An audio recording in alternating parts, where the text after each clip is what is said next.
आदाब दोस्तों, मैं हूं गालिब कमाल और आप मुझे YouTube पे देख रहे हैं। आई होप कि आप सब लोग अच्छे होंगे। आज की लाइव स्ट्रीम शुरू कर रहे हैं। आज की लाइव स्ट्रीम में हम डिस्कस करेंगे कि फॉसिल्स और एवोल्यूशन और जियोलॉजी का आपस में क्या ताल्लुक है, और कुछ बातें फॉसिल्स पे करेंगे और फॉसिल्स और एवोल्यूशन के बारे में जो मिसकंसेप्शंस क्रिएट की जाती हैं बहुत से क्रिएशनिस्ट की तरफ से, उनको क्लियर हम करेंगे और इसके बाद आप लोग सवाल और जवाब ले सकेंगे। आज की स्ट्रीम के लिए जो सबसे इम्पॉर्टेंट बात है वो ये है कि अभी से आप इस वीडियो को शेयर कर दें सबके साथ जिनके साथ आप कर सकते हैं। आप इस चैनल को पेट्रियन और पेपाल और बाय मी अ कॉफ़ी के थ्रू भी सपोर्ट कर सकते हैं। और हमारी जो मकसद है वो क्या है इस आज की पूरी स्ट्रीम का, कि हम आज आपको एजुकेट करने की कोशिश करेंगे कि किस तरह से फॉसिलाइजेशन होती है। दूसरी बात है कि इस वीडियो से रिलेटेड, प्लेट टेक्टोनिक्स से रिलेटेड एक वीडियो जो है वो इस वीडियो की डिस्क्रिप्शन में मैं डाल दूंगा। इस वीडियो के ख़त्म, इस लाइव स्ट्रीम के ख़त्म होने के बाद उसे जाके ज़रूर देखें, क्योंकि बहुत सी इन्फॉर्मेशन जो इस वीडियो में मैं दे रहा हूँ, प्लेट टेक्टोनिक्स का टॉपिक कवर करूँगा मगर बहुत ब्रीफली, थोड़ी देर के लिए, और ज़्यादा जो तवज्जो रहेगी वो किस चीज़ पे रहेगी, फॉसिल्स के बारे में बताने पे। क्योंकि अगर मैं आज इसको प्लेट टेक्टोनिक्स को भी यहीं पे एक्सप्लेन करने लगता तो स्ट्रीम बहुत लंबी हो जाती और फिर मैं उसे अच्छे तरीके से ना इसको एक्सप्लेन कर पाता ना उसको। तो इसलिए ज़रूरी था कि आज हम क्या करें, आज सिर्फ हम फॉसिलाइजेशन के ऊपर ही बात करें और इस चीज़ को डिस्कस करें। आज की जो स्ट्रीम है ये पिछली कुछ जेनेटिक्स पे जो स्ट्रीम्स हैं उनके मुकाबले में काफ़ी आसान होगी, इसलिए आप बैठें, आप देखें और अपने दोस्तों के साथ भी शेयर करें। अगर आप शेयर कर देंगे लोगों के साथ तो और भी लोग आके वो चीज़ें सीख लेंगे जो आप सीख रहे हैं। ठीक है, तो आपकी सपोर्ट है इस चैनल के लिए कि आप इस वीडियो को शेयर करेंगे और इसे लाइक करेंगे। आपके लाइक और शेयर से ही बहुत कुछ हमारे चैनल को मिल सकता है। ठीक है, तो जियोलॉजी और फॉसिल्स का क्या मुकदमा है, आज हम उसको डिस्कस करते हैं। ठीक है जी, चलें हम शुरू करते हैं। सही है, तो आज की इस प्रेजेंटेशन या आज की बातचीत से रिलेटेड जो वीडियो है इसका लिंक मैंने डिस्क्रिप्शन में डाल दिया, जो लोग बाद में देख रहे हैं उनके लिए। जो लोग अभी देख रहे हैं, इस वीडियो के ख़त्म होने के बाद इस वीडियो का डिस्क्रिप्शन जो कि साइंस लिंक जो कि साइंस कहानी की वीडियो है कि वोल्केनोज, अर्थक्वेक और ज़मीन, और इसका अंदर प्लेट टेक्टोनिक्स पे बात की गई है, ये वीडियो आप लोग जाके ज़रूर देखिएगा। और इससे अगर आपको कुछ बातें यहाँ पर समझ ना आ पाई तो वो ज़रूर वहाँ से समझ आ जाएंगी। ठीक है, वक्त भी नहीं है और टॉपिक भी डिफरेंट है, इसलिए मैंने उसे एक्सप्लेन नहीं किया। तो ज़मीन जो है वो तकरीबन 20 से 22 बड़ी प्लेट्स के अंदर, 20 से 22 प्लेट्स में जुड़ी हुई है। ठीक है, ये सारी प्लेट्स, जैसे अफ्रीका पूरा एक प्लेट के ऊपर है, टेक्टोनिक प्लेट्स होती हैं। ये सैकड़ों किलोमीटर लंबी भी होती हैं कई बार, जैसे कि हमारा जो इंडिया के नॉर्थ में जो हमारा जोन है और ख़ास तौर पर पाकिस्तान में, यहाँ पे तकरीबन ये 100 किलोमीटर तक भी कई जगहों पे यहाँ पे प्लेट्स की थिकनेस है, क्योंकि वो इकट्ठी हो गई हैं। कई जगहों पे सी के अंदर सिर्फ 5 किलोमीटर ही डीप होती है और जो ओशियानिक फ्लोर है उसके नीचे ये होती हैं। ठीक है, और ये प्लेट्स जो हैं ये आपस में जुड़ी हुई हैं सारी, जैसे एक फुटबॉल के ऊपर सारे पीसेस आपस में नहीं जुड़े होते, और ये प्लेट्स मूव करती हैं क्योंकि ज़मीन के का अंदर जो है वो क्या है, वो गर्म है और सारा लिक्विड ज़मीन के अंदर मौजूद है। ठीक है, इस वजह से, और जो लिक्विड मैग्मा है वो इससे ज़्यादा डेंस और हैवी होता है, तो वो जब अंदर उसके उसके फुहारे फूटते हैं, और जैसे अगर आप एक फुहारे के ऊपर आप कोई चीज़ रखते हैं तो वो उसे मूव करने की कोशिश करती है फाउंटेन के ऊपर। जिस तरह से फाउंटेन का पानी फ्लो करता है वो उसे मूव करने की कोशिश करती है, जैसे एक लहर या एक वेव जो है समंदर में एक कश्ती को पुश करती है। ठीक है, और बार बार साहिल से टकराती है और साहिल के ऊपर एनर्जी लगाती है, कश्ती के ऊपर एनर्जी लगाती है, और वेव्स कैरी करती हुई चीज़ों को कहाँ से कहाँ ले जाती हैं। इसी तरह ज़मीन के अंदर मैग्मा की वेव्स होती हैं, बहुत बड़े बड़े, ज़मीन के अंदर इतने बड़े हैं कि वो इन कॉन्टिनेंटल प्लेट्स से ज़्यादा पावर रखते हैं और ये उनके सामने हल्की हैं। जैसे कि लकड़ी पानी पे तैरती है, इसी तरह डेंस मैग्मा के ऊपर हमारी प्लेट्स जो है वो पड़ी हुई हैं। ठीक है, और ये प्लेट्स ने उस मैग्मा को, उस हीट को अंदर छुपा के तो ज़रूर रखा है, मगर ऐसा नहीं है कि ये प्लेट्स जो है वो उसके सामने इनकी पावर है कोई, नहीं। हाँ, ये एक बैलेंस बना रहता है, मगर असल में वो मैग्मा जो होता है वो बार बार क्या करता है, मूव करता रहता है। जैसे यहाँ पे ये हमारी जो प्लेट है, ये इंडियन प्लेट, ये यहाँ से इस तरफ से इधर जा रही है यूं, ठीक है। ये यहाँ से इस तरफ से किधर को जा रही है, ऊपर की तरफ जा रही है। एक सेकंड, अगर इसकी विड्थ जरा थोड़ी बड़ी हो सके तो मैं, नहीं मुझे लग रहा है कि ये मुझे इसकी विड्थ नहीं बड़ी करने, तो ये यहाँ से यूं जा रही है, ठीक है। तो अब जाहिर बात है कि यहाँ से यूं पुश कर रही है, यूरेशियन प्लेट अपनी तरफ है यूं, ठीक है। तो यहाँ पे दरमियान में क्या बन रहे हैं हमारे पास, ये हिमालयाज हमारे पास बनते चले जा रहे हैं दरमियान में, ठीक है। इसी तरह अरेबियन प्लेट है वो यहाँ पे कर रही है, और जहाँ पे ज़्यादा प्लेट्स के दरमियान प्रेशर है और पावर है, वहाँ पे ज़्यादा क्या हो रहा है, वो वहाँ पे ही जलजले ज़्यादा आते हैं, ठीक है। जैसे फिर अब ये पैसिफिक प्लेट है, ये रिंग ऑफ फायर इस सारे इलाके को कहते हैं। इधर से प्लेट्स यूं जा रही हैं ये दोनों, और ये जहाँ पे प्लेट्स एक दूसरे की तरफ जाती हैं वहाँ पे कौन से बनते हैं, वो फोल्ड माउंटेन्स बनते हैं, ठीक है। और जहाँ पे प्लेट्स एक दूसरे से दूर की तरफ जाती हैं वहाँ पे डाइवर्जेंट बाउंड्री बनती है, और वहाँ पे हमारे पास वॉल्केनोज और वॉल्केनिक आर्क्स बनती हैं, ठीक है। वॉल्केनोज बनते हैं वहाँ पे, ठीक है। तो यहाँ पे ये सारा रीजन वॉल्केनिक है, ये वाला, ठीक है। ये सबडक्शन, ये कोलिजन जोन है, ठीक है। ये वाला यहाँ पे आपके पास ऊंचे ऊंचे माउंटेन बनेंगे। आपको पता है कि दुनिया के सबसे ऊंचे माउंटेन्स यहाँ पे हैं, K2 पाकिस्तान में, और नेपाल के अंदर तकरीबन यहाँ पे हमारे पास K1 या माउंट एवरेस्ट मौजूद है, ठीक है जी। तो ये है। फिर आप जहाँ भी चले जाएंगे वहाँ पे प्लेट बाउंड्रीज जहाँ पे मिल रही हैं वहाँ पे अर्थक्वेक जोन्स होते हैं आमतौर पे, जहाँ पे भी दो आपस। तो ये आप जितनी ये काली लाइंस देख रहे हैं यहाँ पे अर्थक्वेक्स होते हैं। मगर हम ये भी जानते हैं कि ये सारे कॉन्टिनेंट आज से 200-250 मिलियन साल पहले जुड़े हुए थे। ये अमेरिका यहाँ से अलहदा होके इस तरफ गया यूं, ये जो अमेरिका अगर आप देखें तो ये बाउंड्री बिल्कुल ऐसी है। ये जो बाउंड्री थी ना, ये असल में यहाँ पे जुड़ी हुई थी। ये जो पोर्शन है ना, ये वाला, ये यहाँ पे जुड़ा हुआ था, और इन दोनों के दरमियान कोई डिस्टेंस नहीं था। इस तरह पूरे का पूरा जो हमारे जितने भी कॉन्टिनेंट्स हैं ये आपस में जुड़े हुए थे टोटली, ठीक है जी।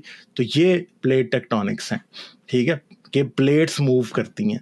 और प्लेट टेक्टोनिक्स का फॉसिलाइजेशन से क्या ताल्लुक है, प्लेट टेक्टोनिक्स की थ्योरी के दरियाफ्त होने में या डिस्कवर होने में भी, या प्लेट टेक्टोनिक्स के फिनोमेना का, थ्योरी तो नहीं कहूँगा मैं, सिर्फ फिनोमेना कहूँगा, उसके डिस्कवर होने में फॉसिलाइजेशन का बहुत सा रोल था। क्योंकि कुछ फॉसिल्स जो कि यहाँ पे मिलते थे वही फॉसिल्स यहाँ पे भी मिलते थे।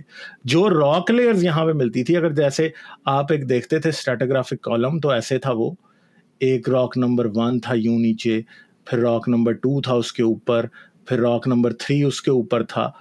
तो अगर वो यहाँ पे मिल रहा था तो वो यहाँ पे भी मिल रहा था। तो फिर, और अगर रॉक नंबर 1 के अंदर एक फॉसिल मिल रहा था यहाँ पे, और दूसरा फॉसिल फिर यहाँ पे मिल रहा था, तीसरा फॉसिल, और इधर भी इसी तरह, यानी सेम थे। तो उसी से फिर ये अंदाजा लगाया गया कि अच्छा जी, ये तो कॉन्टिनेंट्स कभी मिले हुए थे, ठीक है। फिर कॉन्टिनेंट्स मिले हुए थे, पहले ये कहा गया शायद समंदर जो है कॉन्टिनेंट्स को हिलाता है, मगर आहिस्ता आहिस्ता फिर साइंटिस्ट को जब पिछली सदी के अंदर ज़्यादा तरक्की हुई साइंस में, तो ये बात समझ आई कि नहीं जी, जो ज़मीन है वो अंदर से गर्म है, और एक पूरा मैग्मा का एक ओशन है नीचे, वो इतनी पावर रखता है कि वो प्लेट्स को हिलाता है अपनी जगह से। और सारे जल्जलों और सब चीज़ों की वजह भी वही है। तो जो मैंने वीडियो आपको पीछे कही है ये वाली, इसके अंदर जल्जले क्यों आते हैं ये भी मैंने बताया आपको, ठीक है। आतिशफशां पहाड़ या वॉल्केनोज क्यों बनते हैं वो भी बताया, और प्लेट्स क्या है, पेंजिया क्या था, गोंडवाना लैंड, ये सारे का सारा मैंने उसके अंदर, लॉरेशिया और गोंडवाना लैंड जो है ना, मैंने सारा उसके अंदर बताया है, ठीक है जी। तो ये मैंने उसके अंदर बताया हुआ है, तो वो आप जाके क्या कर सकते हैं, उसके अंदर देख सकते हैं, ठीक है जी।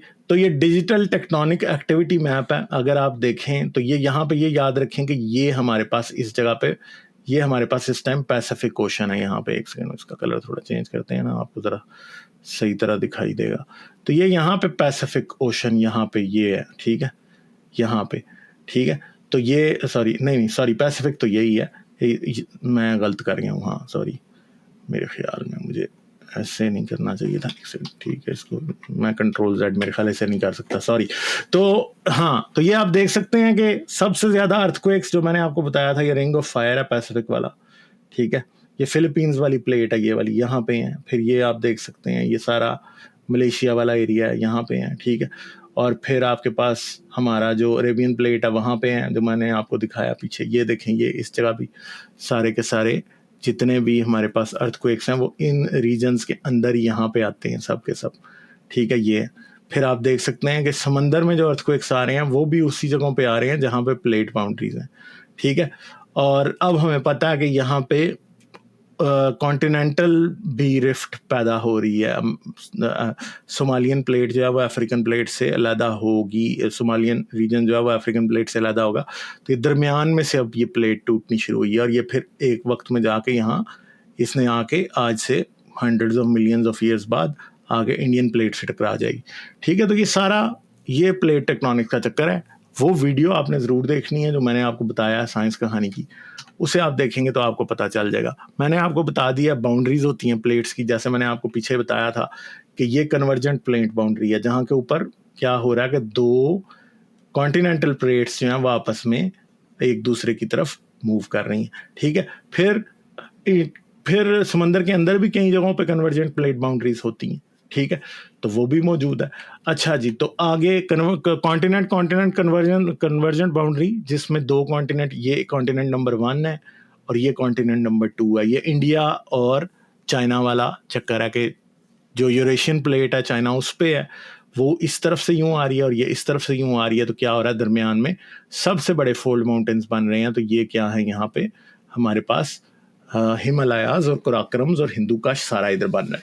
फिर क्या होता है, ओशन कन्वर्जेंट बाउंड्री होती है, वो एक ओशियानिक प्लेट होती है, वो दूसरी ओशियानिक प्लेट से की तरफ जा रही होती है। और ये याद रखेंगे जो ओशियानिक प्लेट्स होती हैं वो ज़्यादा डेंसिटी रखती हैं, उनके अंदर जो मटेरियल होता है वो ज़्यादा डेंस होता है। मगर जो कॉन्टिनेंटल क्रस्ट की प्लेट्स होती हैं, यानी जितना भी आपको ज़मीन के ऊपर पानी से बाहर नज़र आ रहा है वो ऑलमोस्ट ज़्यादातर कॉन्टिनेंटल क्रस्ट ही है। वो क्या होता है, वो लाइटर होता है, उसमें लाइटर एलिमेंट्स होते हैं। मगर जो ओशियानिक क्रस्ट है उसमें हैवियर एलिमेंट्स होते हैं, ठीक है। तो अगर कहीं पे ओशन और कॉन्टिनेंट आपस में टकराते हैं तो हमेशा जो ओशियानिक क्रस्ट है ना, ये वाला ओशियानिक है, ये वाला यहाँ पे, ये नीचे चला जाता है उसका, क्योंकि इसका वजन ज्यादा होता है, और कॉन्टिनेंटल वाली जो है ना ऊपर आ जाती है।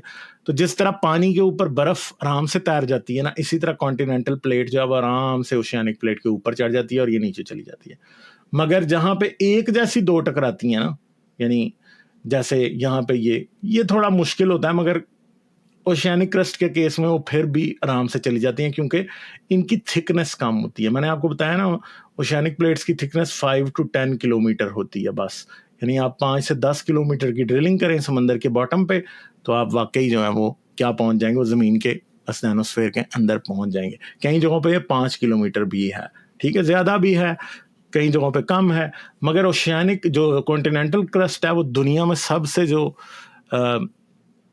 थिक है, वो थिकनेस जो है वो हमारे इंडिया और पाकिस्तान में है और चाइना में, जो कि 100 किलोमीटर तक भी हो सकती है, ठीक है, वो बहुत थिक है।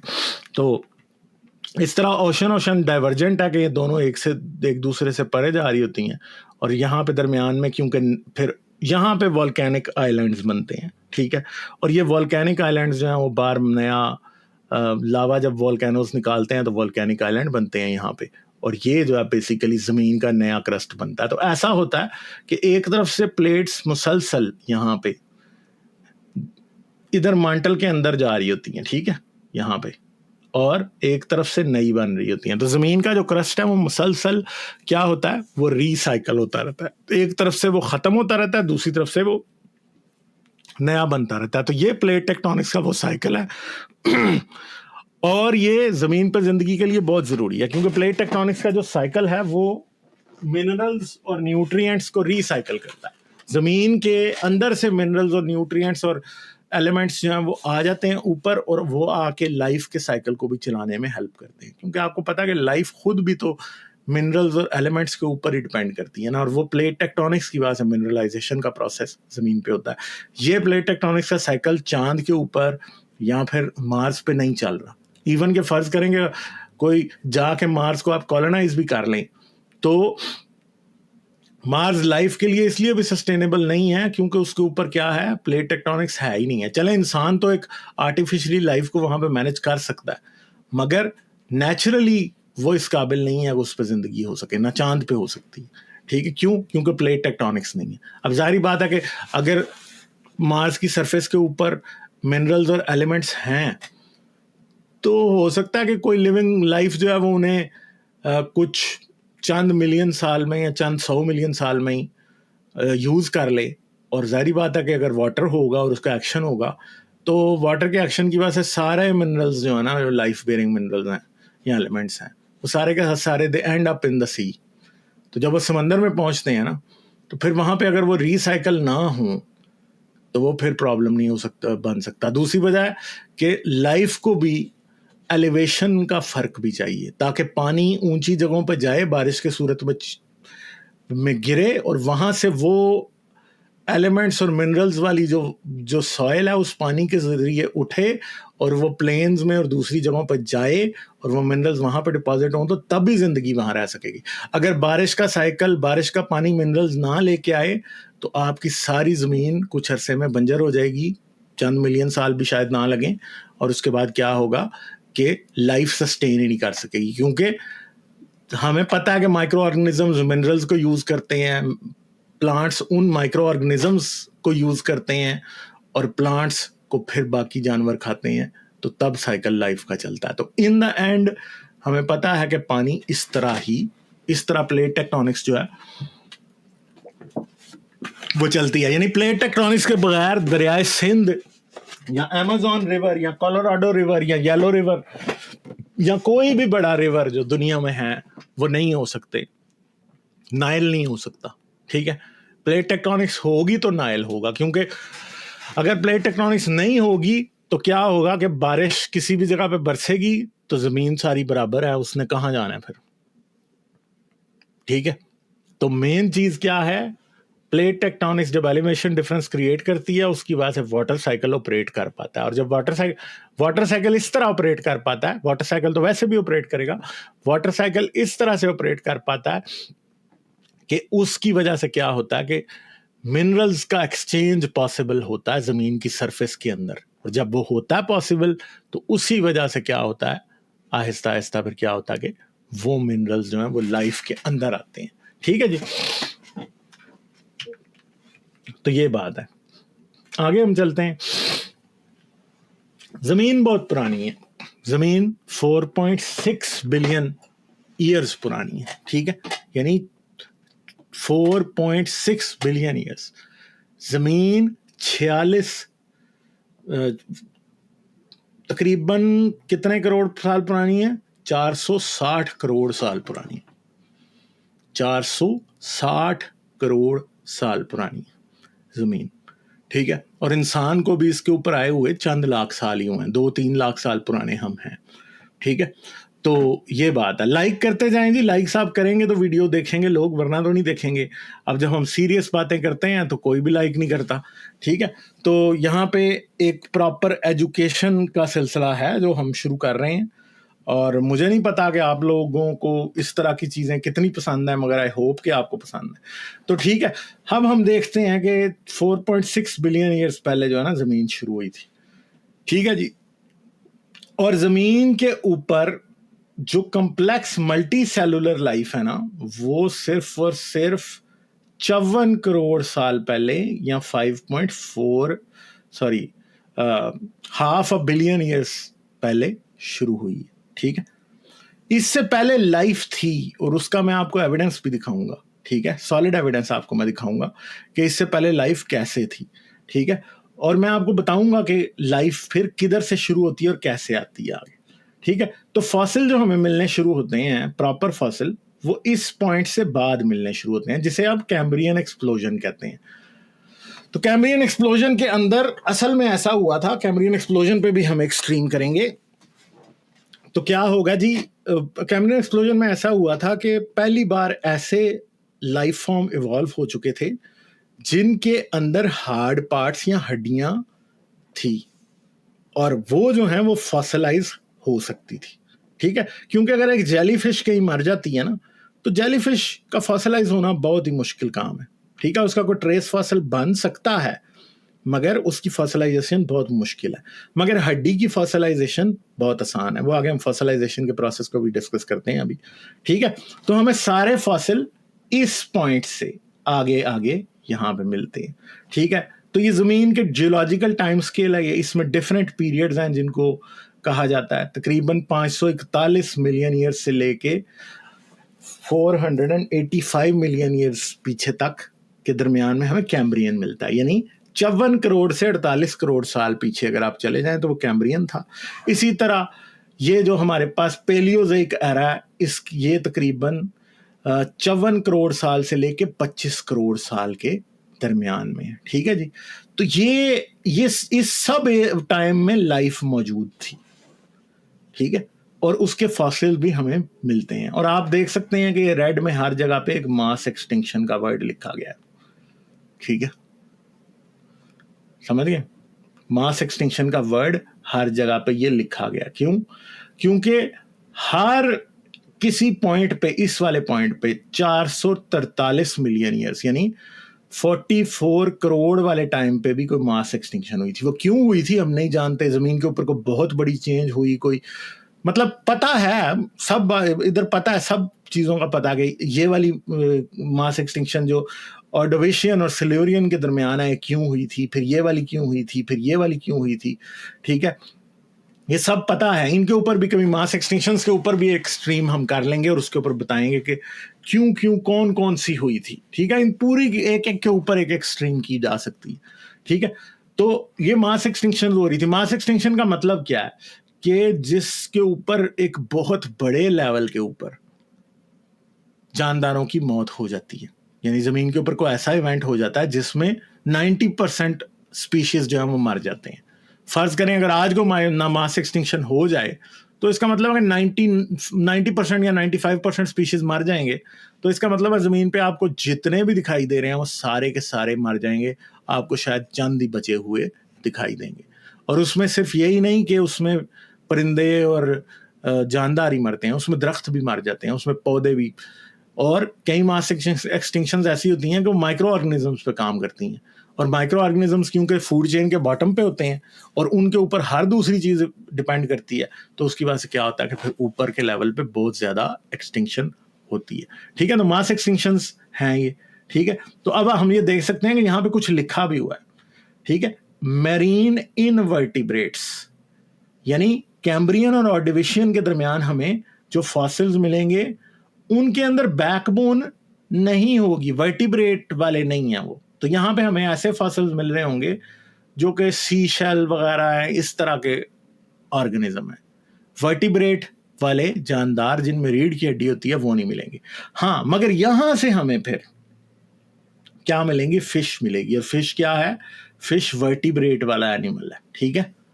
फिश जो है वो क्या है? वो वर्टिब्रेट वाला एनिमल है, तो वो यहां से मिलना शुरू होगा। इसके बाद फिर हमें ये एज ऑफ एम्फीबियंस है, यानी फिर मछली से आपको ऐसे जानदार मिलने शुरू होंगे जो कि जमीन पे गए, और वो प्योरली लैंड एनिमल्स नहीं थे, वो ऐसे थे कि वो जमीन पे भी रहते थे और पानी में भी रहते थे। एम्फीबियंस उनको कहा जाता है जो कि पानी में भी रहते हैं और जमीन पे भी रहते हैं, उन्हें एम्फीबियंस कहा जाता है।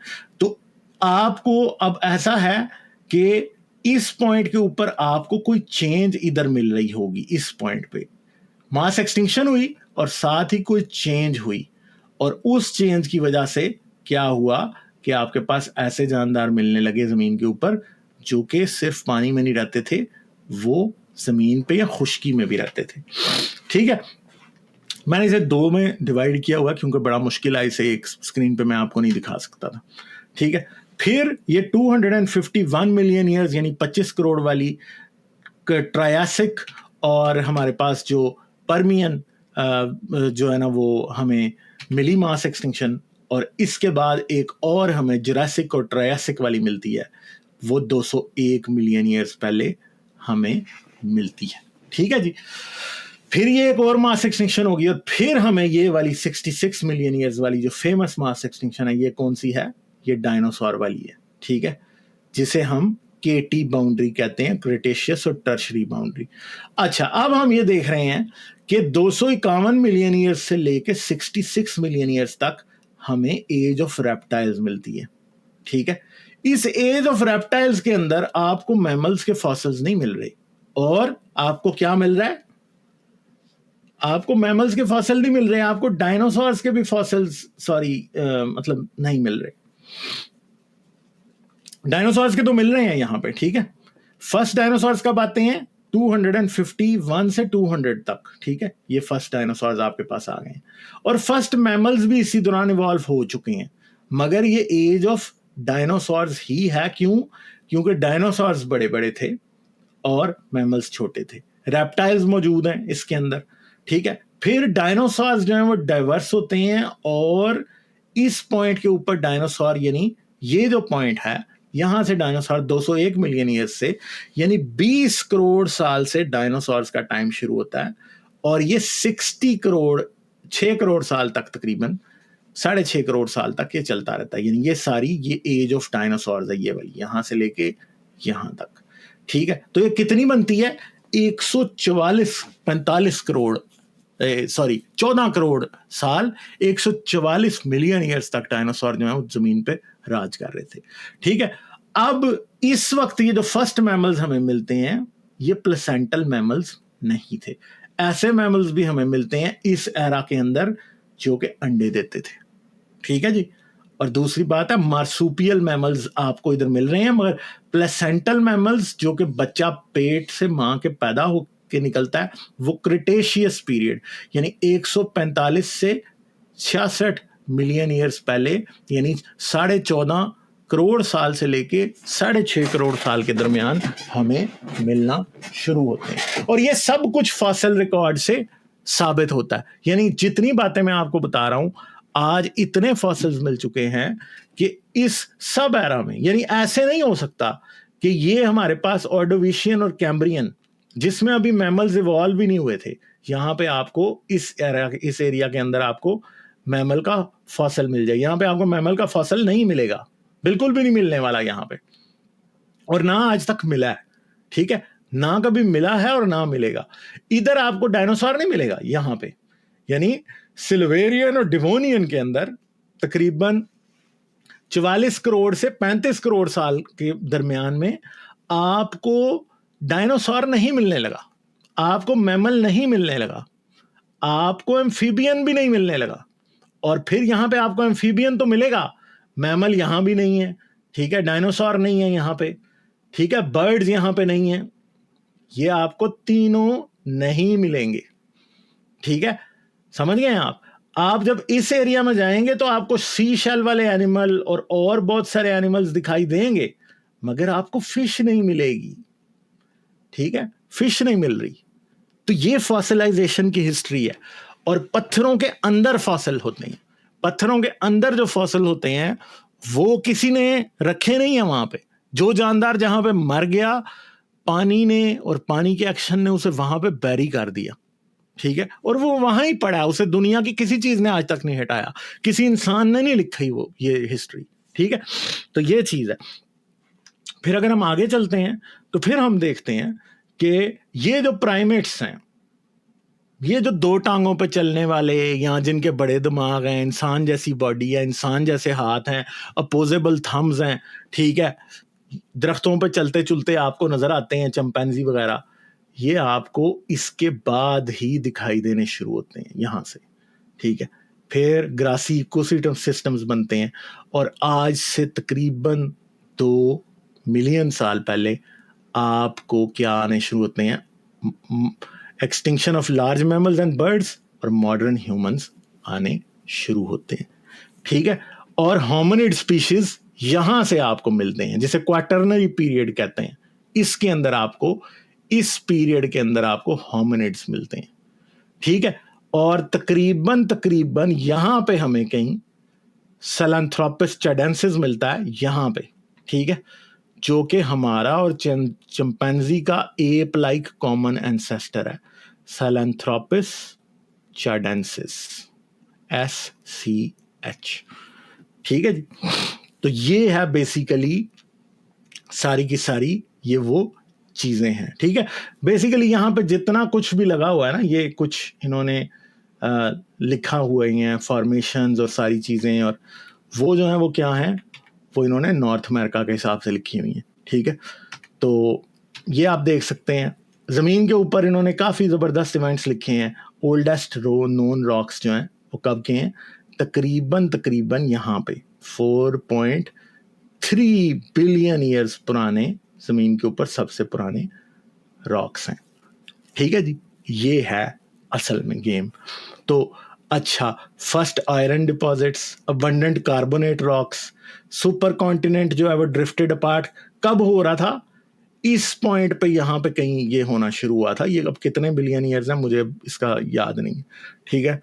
मल्टी सेलुलर लाइफ जो है वो तकरीबन हमें ये 2500 मिलियन ईयर्स या तकरीबन 2.5 अरब साल पहले मिल रही है।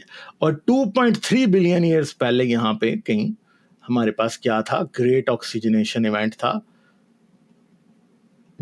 GOE जो था वो यहाँ पे था, और यहाँ पे साइनोबैक्टीरिया मौजूद थे जिन्होंने ऑक्सीजन को क्या किया था, जमीन के एटमॉस्फेयर में अबंडेंट कर दिया, ठीक है जी। तो ये सारी गेम जो है वो हम जानते हैं, ये देखें, ये वो चीजें हैं, कोई एंटी एवोल्यूशनिस्ट जितना मर्जी बातें करता रहे, ये बातें डिनाई साइंस की बुनियाद पे नहीं हो सकती। ईमान की बुनियाद पे तो इंसान कुछ भी कर सकता है ना, ठीक है। तो ईमान की बुनियाद पे तो भाई आप किसी को, इंसान को भी खुदा मान लेंगे तो वो माना जाएगा, ठीक है। तो अब हम ना थोड़ा सा एक जरा हम अपने अच्छा जी, तो हम आपके साथ स्क्रीन शेयर करते हैं, और शेयर करें जी आप इस वीडियो को, मुझे आपकी तरफ से शेयर चाहिए, इसका शेयर करेंगे तो लोग आएंगे, लोग देखेंगे, ठीक है। और लोगों का देखना जो है वो, आप ये बातें लोग समझेंगे तो तभी होगा ना। तो अच्छा, अब होता क्या है, मैं अब आपको एक चीज़ समझाता हूँ जो कि समझना बहुत ज़रूरी है। वो क्या है, यहाँ पे आपके पास क्या हो गया यार, लिख क्यों नहीं रहा, ओके हमने लेयर सेलेक्ट की हुई है गलत। यहाँ पे आपके पास क्या होगा, पहाड़ होंगे, ठीक है। फिर पहाड़ों से नीचे ज़मीन की एलिवेशन कम होनी शुरू होती है, यहाँ पे प्लेन्स आ जाते हैं। प्लेन्स के बाद यहाँ पे समंदर आता है। दुनिया में कहीं भी जो पानी का फ्लो है ना वो यूं हो जाता है, यानी यहां से यूं जा रहा है। यहां पे ऊपर होते हैं आपके पास ग्लेशियर्स, ठीक है। ये आपके पास ग्लेशियर्स यहां पे होते हैं, ठीक है। ये ग्लेशियर है, यहां से पानी निकलता है, ठीक है। और इस पानी ने कहां जाना होता है, फाइनली इसने जाके एंड होना होता है, सॉरी ये हमें यहां पे आना है। तो इस पानी ने यहां से चलना होता है और इसने जाके एंड अप होना होता है यहां पे, समंदर है ये समंदर है, ठीक है। तो मतलब क्या है, अगर हम देखें, ये हमारा साइड व्यू है, ये हमारा टॉप व्यू होगा। तो फर्ज करें यहां पे पहाड़ है, ठीक है, और इन पहाड़ों से पानी निकलेगा,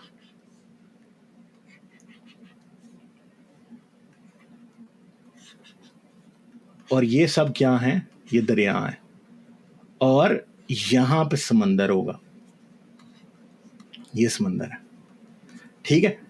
तो पहाड़ों से दरिया शुरू होंगे और कहां पे आएंगे, समंदर में जाके गिरेंगे, क्योंकि ये सबसे ज्यादा एलिवेशन है यहां पे। फर्ज करें कि ये 4 किलोमीटर या 8 किलोमीटर अबव सी लेवल होगा, ठीक है।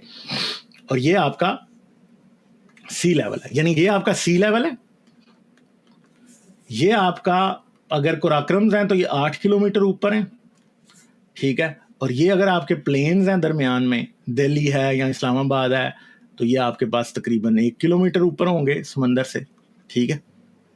और फिर समंदर सी लेवल होगा, तो पानी यहां से सारे के सारे ग्लेशियर्स इधर बने होंगे, ठीक है। ग्लेशियर्स कहां होंगे, ग्लेशियर्स होंगे भाई यहां पे, ठीक है, ये ग्लेशियर्स हैं जो पिघलते हैं और हर साल बारिश आती है। जब बादल आते हैं तो बादल चलते चलते यहां पे आते हैं, और ये ऊंचा पहाड़ है तो बादल को आगे जाने की जगह नहीं मिलती। और फिर क्या होता है, इस जगह पे टेम्परेचर भी कम होता है, तो फिर क्या होता है कि ये यहां से स्नो बनेगी, यहां फिर बारिश बनेगी, यहां पे बारिश आएगी इन जगहों पे, और यहाँ पे स्नो पड़ेगी तो वो यहाँ पे जमी रहेगी। और गर्मी के मौसम में क्या होगा कि यहाँ से बारिश जो पड़ेगी वो सारा पानी कहाँ जाएगा, गर्मी के मौसम में फिर बाद में नीचे की तरफ जाना शुरू हो जाएगा। ठीक है जी। अच्छा, अब होता क्या है, अब जिंदगी जो है वो रहती तो सब जगह है, यहाँ पे बिल्कुल कम सी रहती है इस जगह पे। ठीक है, ज्यादा जिंदगी आमतौर पे इस रीजन में रहती है। अगर हम देखें तो ज्यादातर जिंदगी कहाँ रहती है, यहां से लेके यहां तक रहती है। ठीक है, तो क्या होता है कि इस सब जगहों पे जो प्लेन्स हैं, जब दरिया चलते हैं तो यहां पे वो क्या करते हैं, ऊपर से एलिमेंट्स और मिनरल्स को लेके आते हैं, यहां पे उन्होंने क्या करना होता है, डिपॉजिट करना होता है। अब होता क्या है, अगर कोई लिविंग ऑर्गेनिज्म यहां पे है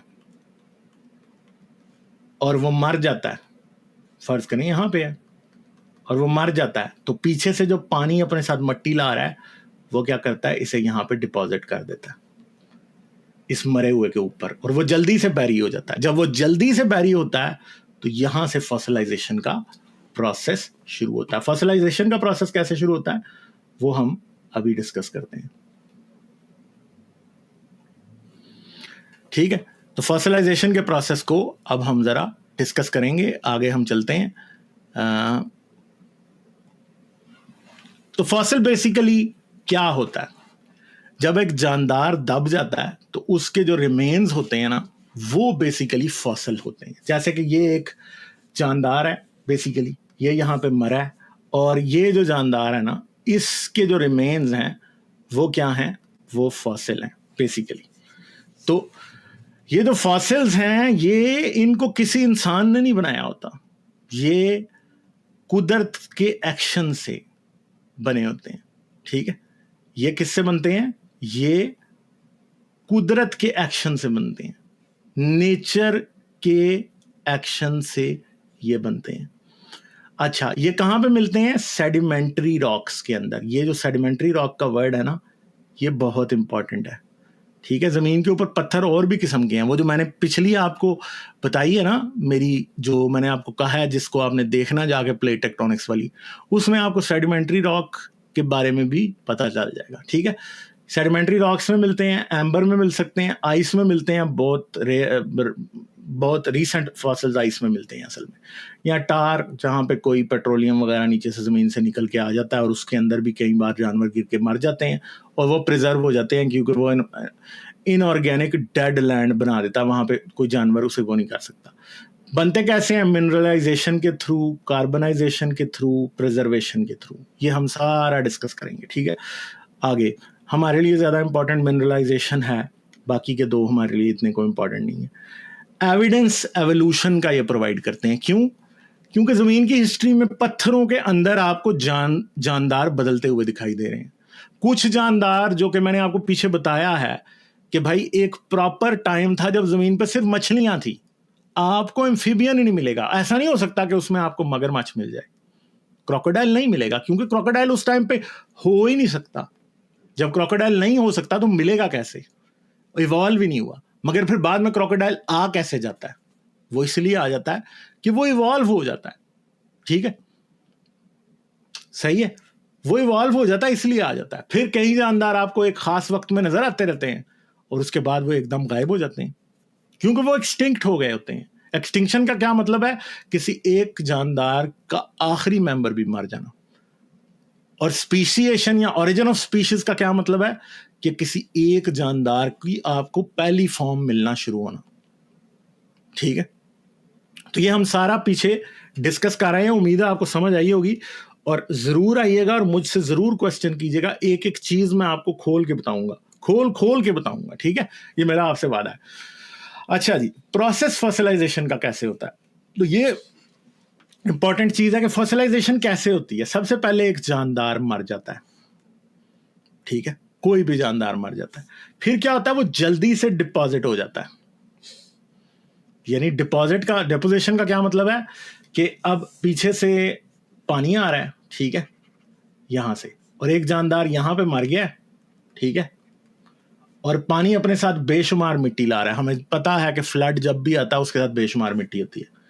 तो वो क्या करेगा, इसके ऊपर मिट्टी जल्दी से बिछा देगा। जब वो इसके ऊपर बिछाएगा, आमतौर पे क्या होगा, ऊपर वल्चर उड़ रहे हैं यहाँ पे, ठीक है भाई, सही है, वो उड़ रहे हैं यहाँ पे, उन्होंने खाना है इसको। अब ये दब गया नीचे पानी के, तो वो नहीं से खा सकते, इसकी हड्डियां वगैरह प्रिजर्व हो गई हैं। अब जाहिर बात है कि अगर हड्डियां भी मिट्टी के अंदर पानी के नीचे बंदा डिपॉजिट हो जाता है, आ जाता है नीचे, तो जाहिर बात है कि उसका फ्लैश तो गया, ठीक है, फ्लैश ने तो खत्म हो जाना जल्दी, मगर उसकी हड्डियां बच जाएंगी। फिर क्या होगा, ऊपर एक और लेयर आ जाएगी, फिर एक और लेयर आ जाएगी, लेयर्स ऐसे आती जाएंगी। अब लेयर्स का मसला ये है कि जब मिट्टी की लेयर्स या सैंड की लेयर्स किसी चीज के ऊपर आ जाती हैं ना, तो वो जो है ना, वो ऐसे नहीं कर देती हैं कि वो उसको खत्म कर दें, ठीक है। अब ये एक लेयर के ऊपर एक और लेयर, दूसरी लेयर, तीसरी लेयर। अब जैसे जैसे ये लेयर्स बढ़ती जाएंगी, वाटर एक्शन की वजह से बढ़ती जाएंगी, ये पहले तो ये जमीन की सरफेस पे था, अब सरफेस चली गई यहां पे, और ये सरफेस से चला गया 10 मीटर नीचे, ठीक है। ओवरबर्डन प्रेशर भी पड़ रहा है। 10 मीटर तो बहुत आम सी बात है, 100 मीटर नीचे चले जाते हैं, ठीक है। अब ओवरबर्डन प्रेशर भी पड़ रहा है। अब क्या हुआ कि आहिस्ता आहिस्ता इसकी हड्डियां फॉसिल बन गई, ठीक है। जब इसकी हड्डियां फॉसिल बन गई तो जाहिर बात है फॉसिल रॉक्स के अंदर पड़ा है। फिर जियोलॉजिकल एक्टिविटी की वजह से, वाटर एक्शन की वजह से, पहले इस पर सेडिमेंट पड़ा है, फिर प्लेट टेक्टोनिक्स इसको यहां से हिला के कहीं और ले जाएगी। जब प्लेट टेक्टोनिक्स से हिला के कहीं और ले जाएगी, तो अब जो पानी पड़ रहा है, पहले वो यहाँ पे डिपॉजिट कर रहा था, फिर वो यहां से इरोजन शुरू कर देगा। इरोजन शुरू करेगा तो ये जो जमीन से 100 मीटर नीचे चला गया था, एक दिन ये वापस सरफेस पे आ जाएगा, ठीक है। तो जब ये वापस सरफेस पे आएगा तो आप फिर यहां से इस फॉसिल को निकाल लेंगे, और फिर आपको समझ आएगा कि ओहो, ये क्या हुआ भाई, ये कहां से आ गया, ठीक है। तो परमिनरलाइजेशन क्या होती है कि हड्डी पड़ी होती है अंदर, और वो क्या करती है, वो रिप्लेस हो जाती है किस चीज से, वो उन मिनरल्स से जो कि पानी अपने साथ लेके आ रहा होता है। जब, अब एक बात याद रखें, परमिनरलाइजेशन कैसे होती है। अब जरा हम दोबारा चले जाते हैं इसके ऊपर, हम लोग अपने ब्लैक बोर्ड पे चले जाते हैं वापस। अच्छा जी, ये देखें कि हमने एक ऑर्गेनिज्म था जो कि फर्ज करेंगे वो यहाँ पे था, मतलब यार क्या कर रहा है मेरे साथ, हिडन लेयर पे लिख रहे हैं हम। अच्छा, एक फॉसिल था, कोई सी शेल था, कुछ था, फर्ज कर लें कोई भी चीज थी, कोई लिजर्ड थी भाई, ठीक है, यूं, ठीक है, वो लिजर्ड थी एक, वो यहाँ पे बेचारी बैठी हुई थी। अब पीछे से वो मर गई यहाँ पे, अब पीछे से पानी आया, उसने इसको यूं करके ऊपर सैंड से कवर कर दिया, ठीक है। अब ये नीचे आ गई है, अब और पानी पड़ता रहा, फिर वो सैंड से और कवर होती रही, फ्लैश तो इसका हो गया खत्म। अब ये पीछे बच गई क्या, ऐसे। अब इस बेचारी की सिर्फ और सिर्फ क्या बच गई हैं, पीछे इसकी हड्डियां ही बच गई हैं बस, ठीक है। इधर खोपड़ी लगी हुई है और इसकी हड्डियां ही बच गई। अब और ऊपर से बैरी होता जा रहा है। अब ऐसा भी नहीं है कि ये जो रॉक्स हैं ये पानी से खाली हैं। आपको पता है कि नीचे जमीन के किलोमीटर्स नीचे तक, आप 10 किलोमीटर पे भी, जब रशियंस ने 12 किलोमीटर पर ड्रिल किया था ना, तो उन्हें वाटर मिल रहा था, ठीक है। और उस सारे वाटर के अंदर भी मिनरल्स होते हैं, और नीचे जमीन में हीट की चेंजेस की वजह से वो मिनरल्स एक्सचेंज हो रहे होते हैं। मिनरल यहाँ पे था, वो यहाँ से गुड़तर चल के Aahista Aahista over the course of thousands of years minerals यहाँ से इधर जा रहे हैं, इधर जा रहे हैं। इधर एक रॉक्स के अंदर का एक अपना वाटर साइकिल है, तो वो क्या करता है, वो वाटर साइकिल इसे भी इफेक्ट करता है। अब जो इसके अंदर मटीरियल है, नीचे से हीट भी आ रही है, ठीक है। इसके अंदर वाले मिनरल्स, जमीन के अंदर मिनरल एक्सचेंज साइकिल, और नीचे एक इलेक्ट्रिकल साइकिल भी है जिसमें चार्ज पार्टिकल्स एक तरफ से दूसरी तरफ चार्ज, क्योंकि मिनरल्स के अंदर चार्जेस होती हैं, पानी के अंदर जारी बात है, आपको पता है कि सॉल्ट भी होता है तो उसमें चार्जेस होती हैं। कुछ मिनरल्स ने इधर को जाना है क्योंकि उनकी चार्ज उन्हें इस तरफ फोर्स कर रही है, कुछ ने इधर को जाना है, कुछ ने इधर को आना है। अब क्या होता है कि जो इसके अंदर, इसकी हड्डियों के अंदर जो मिनरल्स है ना, उन्होंने उनमें से ज्यादातर ने निकल के इधर को चले जाना है या इधर को चले जाना है, और कुछ मिनरल्स जिनकी टेंडेंसी इसकी तरफ आने की है वो इधर आ रहे हैं। तो क्या होता है, इसका जो स्केलेटन होता है ना, उसमें मिनरल रिप्लेसमेंट हो रही होती है। अगर पहले कार्बन और कैल्शियम की हड्डियां थी ना, तो पता चले अब वो किससे रिप्लेस हो रही हैं, वो पता चले किसी कार्बोनेट से और किसी ऑक्साइड से और किसी और मटेरियल से रिप्लेस हो रहे हैं। सही है। अब क्या होगा कि ये हड्डियां तो अपने तौर पर सरवाइव नहीं कर सकती, मगर ये जिन हड्डियों को इन मिनरल्स ने एक्सप्लेन किया ना, क्योंकि ये तो ऑर्गेनिक थी हड्डियां क्या हैं, बोन्स जो हैं वो ऑर्गेनिक हैं, और ऑर्गेनिक मैटर बहुत देर तक सरवाइव नहीं कर सकता, ये 100 मिलियन साल तक सरवाइव नहीं कर सकता भाई, ठीक है। मगर मसला यह है कि जब इस ऑर्गेनिक हड्डियों को रिप्लेस कर लिया मिनरल्स ने, तो भाई मिनरल्स को तो कोई चीज भी नहीं कर सकती खत्म। तो वो मिनरल्स का जो कास्ट बनता है हड्डियों की जगह, जो कि हड्डियों की शेप ले लेता है, basically that can live for hundreds, क्या 400 मिलियन ईयर्स और 500 मिलियन ईयर्स से भी हमें मिलते जा रहे हैं, ठीक है। वो खुद लाइफ नहीं है, वो हड्डियां नहीं है, ठीक है। तो वो क्या है, बेसिकली वो उन हड्डियों का इंप्रेशन है जो पत्थरों में रह चुका है। इसे कहते हैं पर मिनरलाइजेशन, कि यानी हर ज्यादातर जो कंपोनेंट इसके अंदर मौजूद थे वो क्या हुए हैं, वो रॉक्स के अंदर मौजूद, रॉक्स के अंदर के वाटर साइकिल से मिनरल्स की रिप्लेसमेंट से क्या होते हैं, वो बन जाते हैं इस तरह। इसे पर मिनरलाइजेशन कहते हैं, जहां पे मिनरल्स आके ऑर्गेनिक कंपोनेंट्स को रिप्लेस कर देते हैं, ठीक है जी। तो ये सारी ये गेम का छोटा सा हिस्सा है, इसके अलावा भी और बहुत सी चीजें हैं अभी जो कि हम आहिस्ता आहिस्ता डिस्कस करते जाएंगे। तो अभी आप देख सकते हैं कि ये हमारे पास वो प्रोसेस है जिसका हम जिक्र कर रहे थे। वो प्रोसेस क्या है कि यहां पे, यार ये क्या कर रहा है मेरे साथ, यहां पे एक डायनासोर मर गया, ठीक है। अब वो डायनासोर मरा, ऊपर से आया पानी, उसने रिप्लेस कर दिया, ठीक है, सही है। अब पानी आए जा रहा है आए जा रहा है, और ये रॉक्स की लेयर्स जो कि पहले ये बिल्कुल सरफेस पे था ना, यहाँ पे ये देखें सरफेस है, आहिस्ता आहिस्ता जिस रॉक की लेयर में ये मरे थे वो नीचे चली गई और ये हड्डियां यहाँ पे डिपॉजिट हो गई। और फिर कल को क्या हुआ, खोदने की वजह से या जियोलॉजिकल एक्टिविटी की वजह से इंसान को दोबारा ये मौका मिला कि उसने वो लेयर खोदी और उसके अंदर से आपको फॉसिल मिल गया। और इस सारे प्रोसेस में यहां से लेके यहां तक जाने में भाई बहुत टाइम हो सकता है। ऐसा भी हो सकता है कि इसमें आपको 100 मिलियन ईयर्स लग गए हों। अब जारी बात है, अगर ये डायनासोर मरा है तो ये 66 मिलियन ईयर्स से तो पहले ही मरा होगा ना, ठीक है। तो ये वो प्रोसेस है जो कि फॉसिलाइजेशन का प्रोसेस है। मगर फॉसिलाइजेशन बहुत रेयर है। कैसे रेयर है? Fossilization is a rare occurrence, only a tiny fraction of, हम यहां पे हाइलाइटर ले लेते हैं, fossilization is a rare occurrence. Only a tiny fraction of living organisms become fossilized. Estimates suggest that less than 1% of species that have ever lived are preserved in the fossil record. तो अगर फर्ज करें कि आज तक जमीन पे 1 million species रहे हैं, तो उनमें से सिर्फ एक का फॉसिल कहीं आज जमीन में बचा होगा, उनमें से 1000 के फॉसिल्स कहीं बचे होंगे, ठीक है, समझ गए आप? बाकी नहीं मिलने वाले। ट्रायनोसॉरस रेक्स के साथ साथ कई और फॉसिल, ये जो फॉसिल हमने यहां पे दिखाया ये वाला, इसके साथ कई और जानदार होंगे जो रहते होंगे, ठीक है।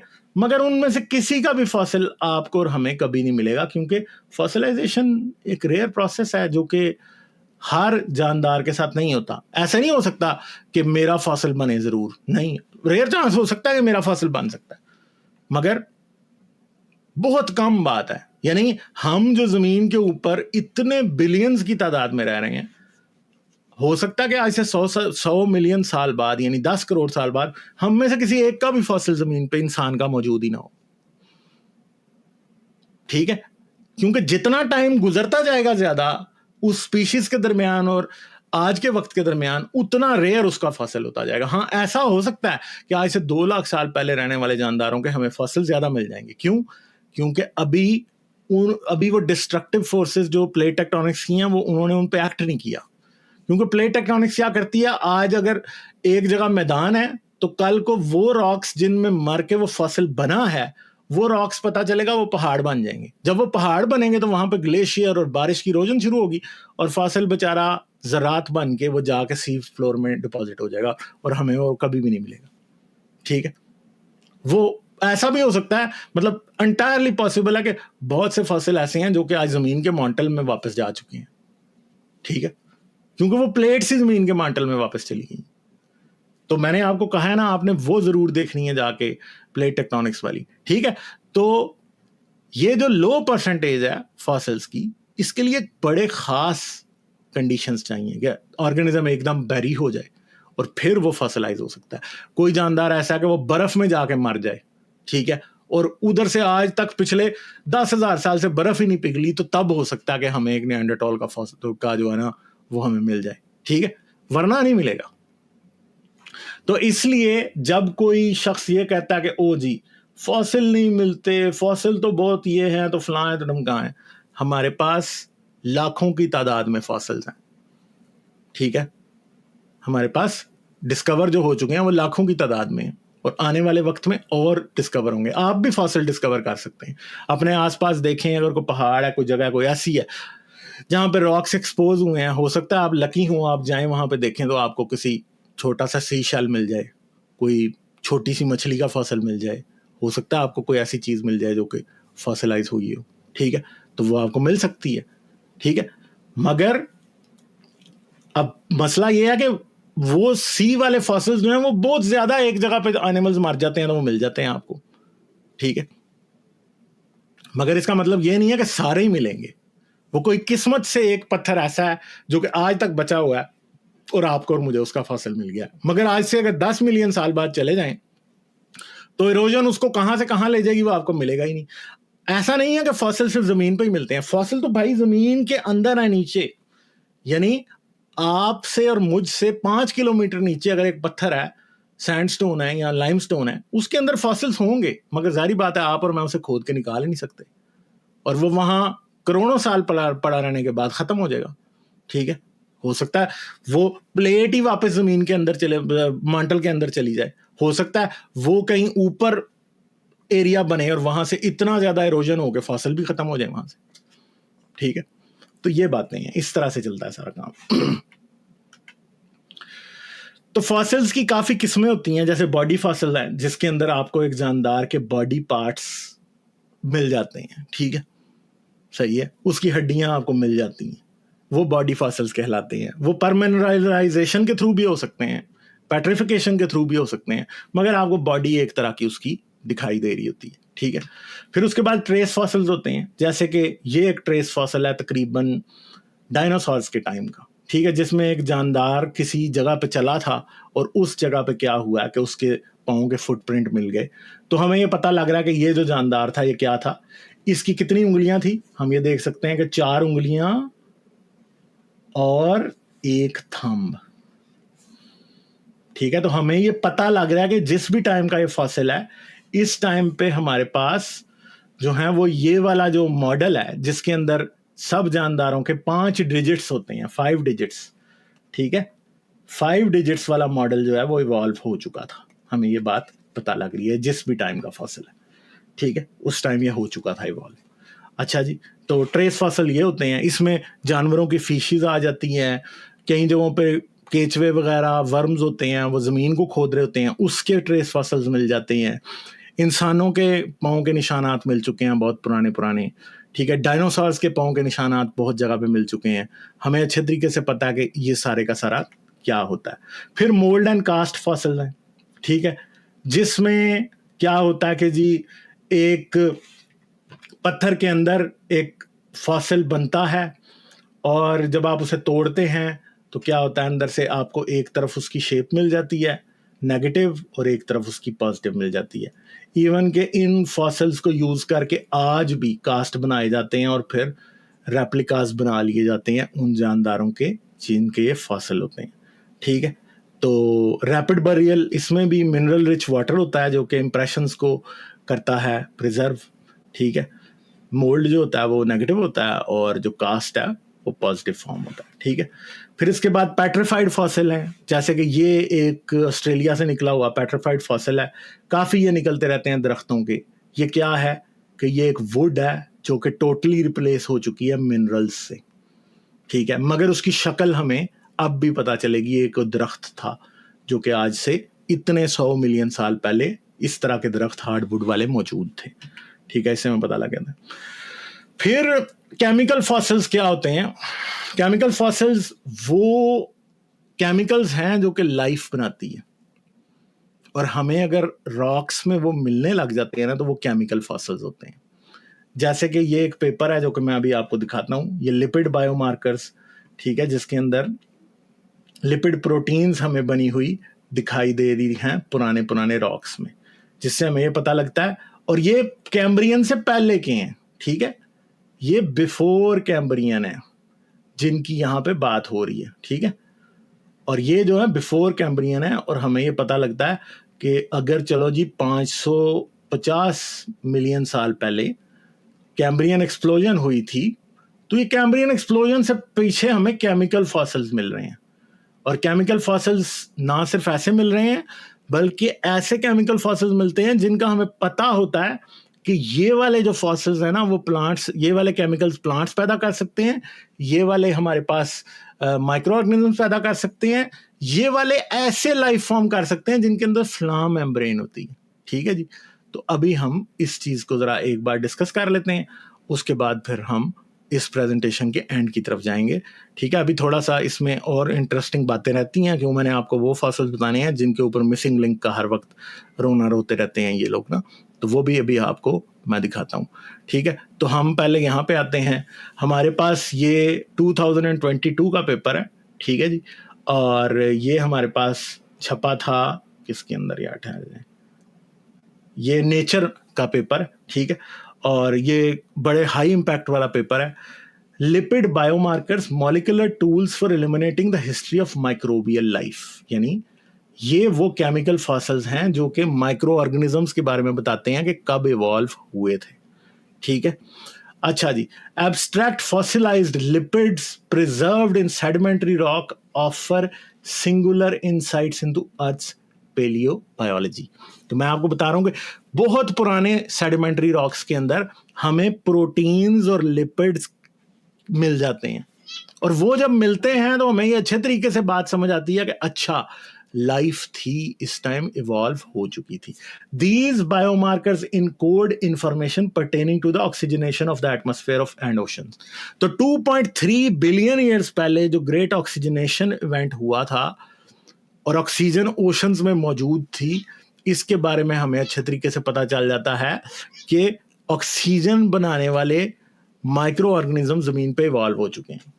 ठीक है, ट्रांजिशन इन ओशन प्लैंक्टोनिक जो ऑर्गेनिजम्स थे, माइक्रो ऑर्गेनिज्म, वो जो ओशंस के अंदर थे वो मिल जाते हैं।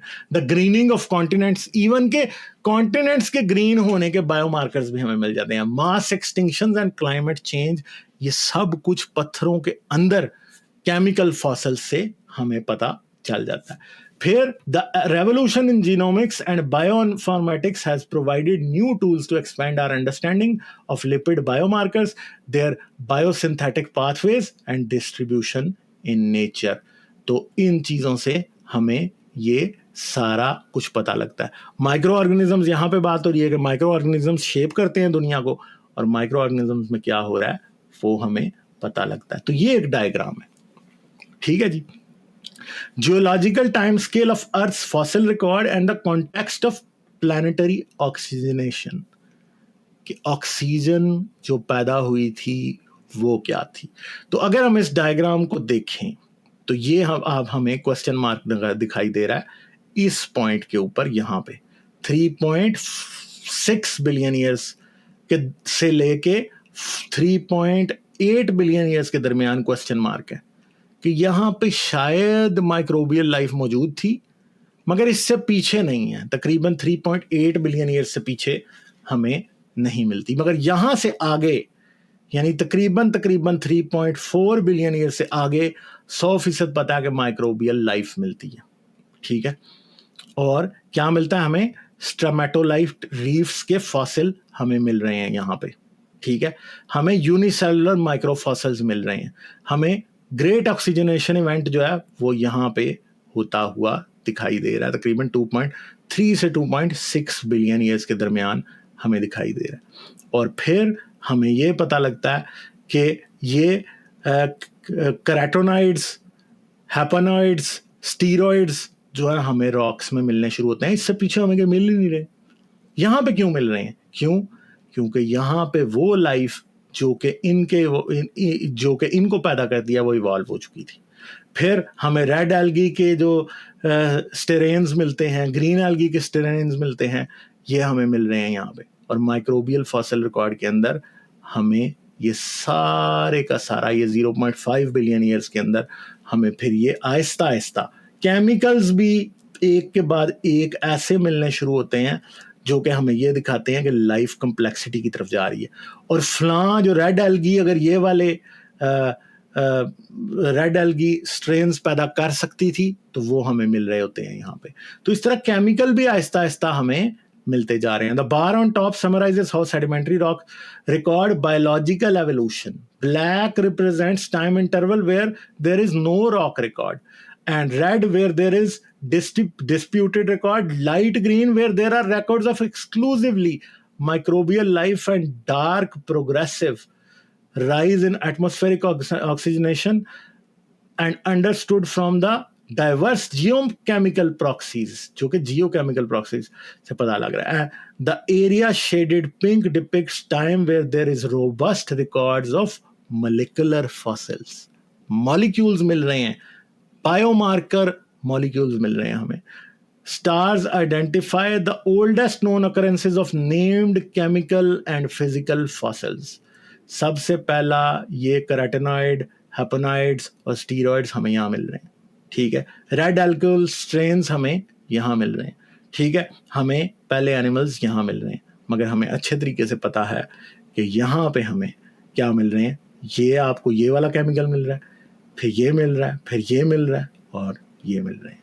तो हमें अच्छे तरीके से पता है कि ना सिर्फ लाइफ एग्जिस्ट करती है बल्कि वो लाइफ कितनी इवॉल्व हो चुकी थी ये भी एग्जिस्ट करता है। क्योंकि ये जितने केमिकल्स हैं ये किसी ऐसे प्रोसेस के थ्रू मिलते हैं कि एक खास लाइफ, एक खास प्रोसेस इवॉल्व करेगी तो ये केमिकल पैदा होगा, एक और प्रोसेस इवॉल्व करेगी, एल्गी बनेगा, हमारे पास ऑक्सीजन प्रोड्यूस करने वाले माइक्रो ऑर्गेनिज्म एल्गी है, तो तब ये केमिकल मार्कर्स मिलेंगे। उससे पहले कहीं नहीं मिल रहे थे और उसके बाद से मिलने शुरू होते हैं। इसलिए हमें पता है कि इस टाइम रेड और ग्रीन एल्गी तकरीबन 0.5 बिलियन से 1 बिलियन ईयर्स के दरमियान ये इवॉल्व हो चुकी थी।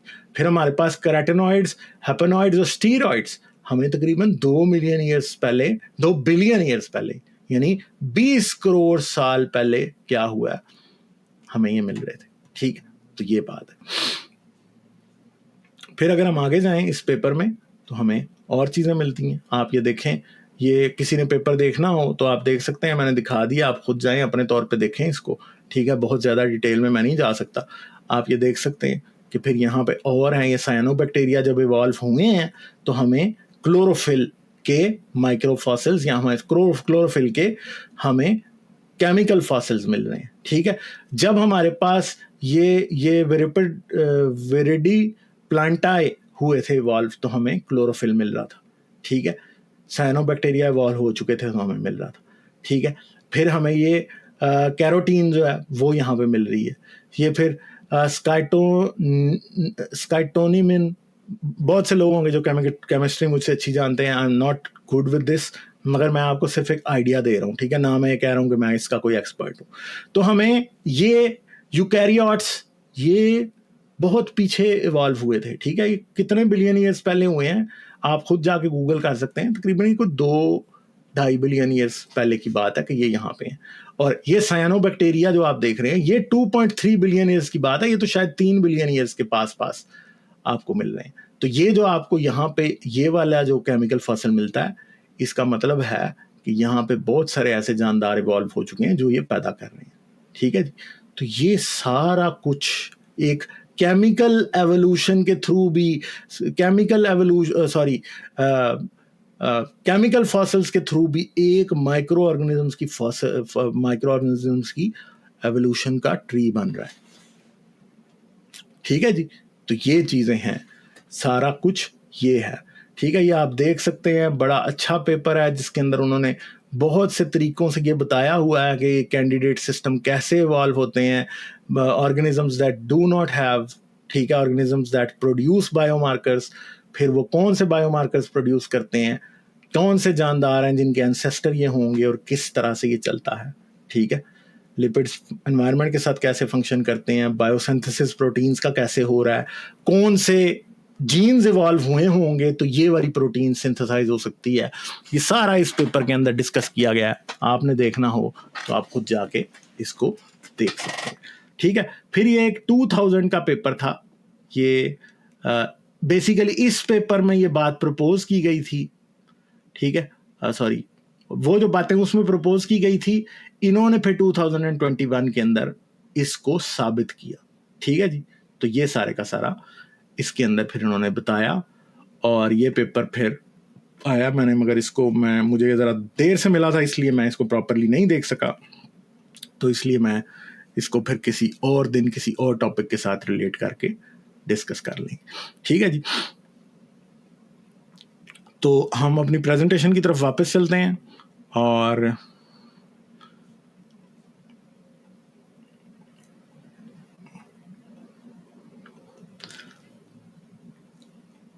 अच्छा जी, तो चलें, केमिकल फॉसिल्स भी हमने डिस्कस कर लिए। फिर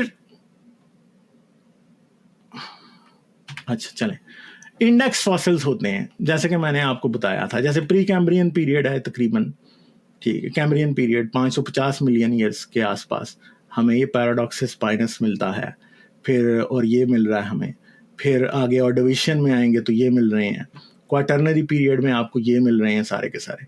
तो कीस्टोन फॉसिल्स उनको कहते हैं कि अगर किसी रॉक के अंदर हमें ये वाला फॉसिल मिल जाएगा ना, तो हमें 100% पता है कि ये कैम्ब्रियन क्या, क्योंकि ये कैम्ब्रियन के अंदर ही कुछ अरसे के लिए एग्जिस्ट करते थे, बाद में एक्सटिंक्ट हो गए, इसलिए हमें ऑटोमेटिकली पता चल जाता है कि ये किस वक्त के हैं। और अगर हमें एक रॉक के अंदर ये फॉसिल मिल जाता है तो हमें ऑटोमेटिकली पता होता है, वो नया कोई रॉक फॉर्मेशन जाएगा, कोई जियोलॉजिकल सर्वे करेगा, वो देखेगा, कोई पेलियोंटोलॉजिस्ट जाएगा, जियोलॉजिस्ट जाएगा, उसको कोई एक रॉक है जिसकी एज का नहीं पता और उसे उधर ये यहाँ पे पैराडॉक्सिस पाइनस मिल जाएगा, वो कहेगा यार ये कैम्ब्रियन का रॉक है, ठीक है, उसे अच्छे तरीके से इस बात का अंदाजा हो जाएगा। या फिर अगर किसी पे ट्रोफाइट्स मिल जाएंगे तो आराम से पता चल जाएगा यार ये जो है ना ये ट्रायसिक पीरियड का है। जुरासिक पीरियड में अगर हमें ये मिल जाएंगे तो हमें आराम से पता चल जाएगा, ठीक है।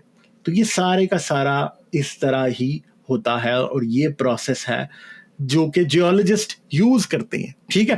तो आप एक फॉसिल आपको ये मिलेगा पैराडॉक्सिस, आप जाएंगे, आप रेडियोमेट्रिक डेटिंग करेंगे, ठीक है, और रेडियोमेट्रिक डेटिंग से वो साबित ही होगा कि वो कैम्ब्रियन का है, ठीक है।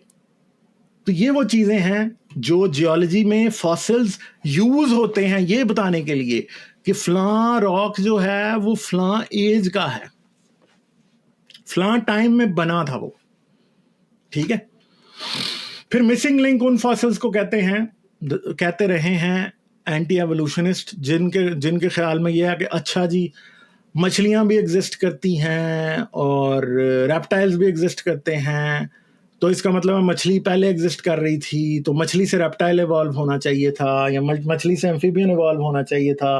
तो आज तक कोई मछली और एम्फीबियन वाला तो मिला नहीं है दोनों से मिलता हुआ, तो इसका मतलब है कि नहीं ये तो जो एम्फीबियन है ये खुदा ने बनाए थे और मछलियां खुदा ने सेपरेट बनाई थी जैसा बाइबल में लिखा है, तो जी इसलिए ये एवोल्यूशन तो गलत साबित हो गई।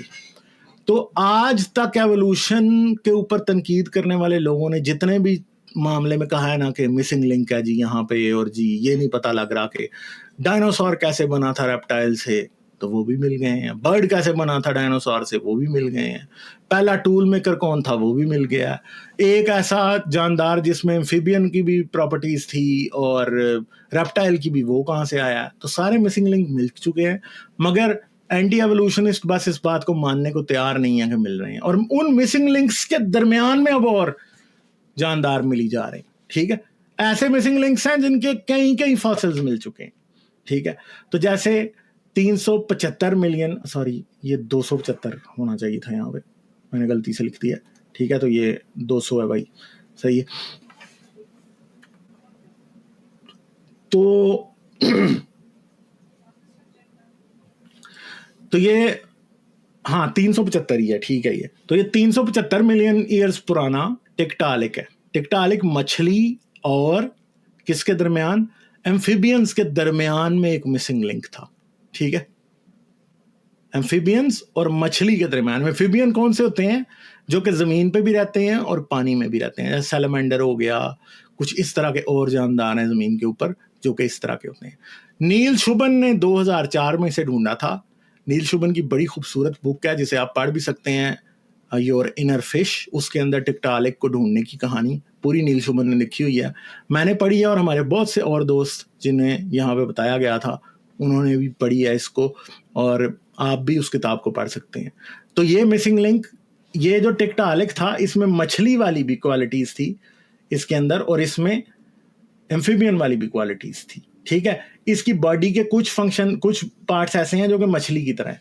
मछली जो है ना, वो उसका जो डिजाइन होता है ना, वो ऊपर से नीचे की तरफ होता है। ठीक है, मछली की अगर आप देखें ना साइड से, तो बैकबोन जो उसकी रिब्स होती हैं वो यूं होती हैं।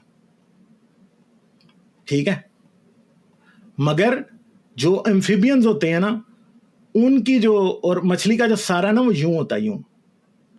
एक आंख इस तरफ होती है और एक आंख इस तरफ होती है, और मछली के अंदर सर और गर्दन के दरमियान कोई डिफरेंस नहीं होता। ठीक है, समझ गए। तो टिक्टालिक में सर और इसके दरमियान डिफरेंस था, जैसे इसने अपना सर एक तरफ मोड़ा हुआ है, मगर इसका जो डिजाइन था ना, वो आप देख सकते हैं कि वो किस तरह का है, वो मछली से मिलता हुआ है। अब इसकी डिटेल्स जारी बात है अभी मेरे जहन में भी नहीं है, और मुझे दोबारा देखनी पड़ेंगी कभी अगर आपको बतानी पड़ती है।